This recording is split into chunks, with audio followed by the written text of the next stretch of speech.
नमस्कार दोस्तों, आप सब बहुत अच्छे होंगे ऐसी हम आशा करते हैं। चलिए आज का हमारा टॉपिक शुरू करते हैं। लोकसभा की विधायी शक्तियां। लोकसभा की विधायी शक्तियां भारत की संसद दो सदनों से मिलकर बनी है, लोकसभा और राज्यसभा। इनमें लोकसभा को अधिक शक्तिशाली माना गया है क्योंकि इसके सदस्य सीधे जनता द्वारा चुने जाते हैं। आइए अब हम लोकसभा की विधायी शक्तियों को विस्तार से समझते हैं। सामान्य विधायी शक्ति। लोकसभा को यह अधिकार है कि वो केंद्रीय सूची और समवर्ती सूची के किसी भी विषय पर कानून बना सकती है। ये कानून पूरे देश में लागू होते हैं। इसमें शिक्षा, रक्षा, विदेश नीति जैसे अहम विषय शामिल होते हैं। वित्तीय विधेयकों पर विशेष अधिकार। वित्तीय विधेयक मनी बिल केवल लोकसभा में ही प्रस्तुत किया जा सकता है। राज्यसभा इसमें बदलाव की सिफारिश कर सकती है, लेकिन अंतिम निर्णय लोकसभा का ही होता है। यह लोकसभा की एक अभूतपूर्व शक्ति है। साधारण विधेयकों का निर्माण।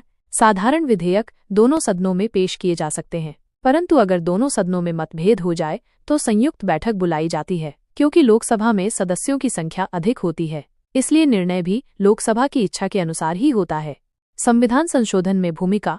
संविधान संशोधन के लिए लोकसभा में 2/3 बहुमत जरूरी होता है।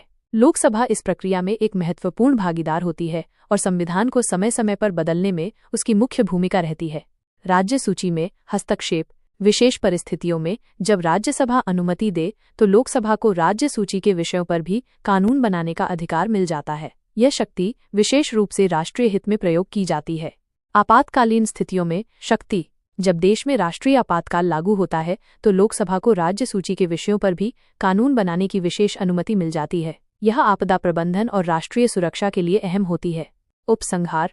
तो दोस्तों, लोकसभा की विधायी शक्तियां न केवल इसे राज्यसभा से अधिक प्रभावशाली बनाती हैं, बल्कि ये लोकतंत्र की आत्मा भी बनाती हैं। इसका हर निर्णय जनता की इच्छा का प्रतिनिधित्व करता है। अगर ऐसी और जानकारियां चाहिए तो हमारे चैनल को जरूर सब्सक्राइब करें।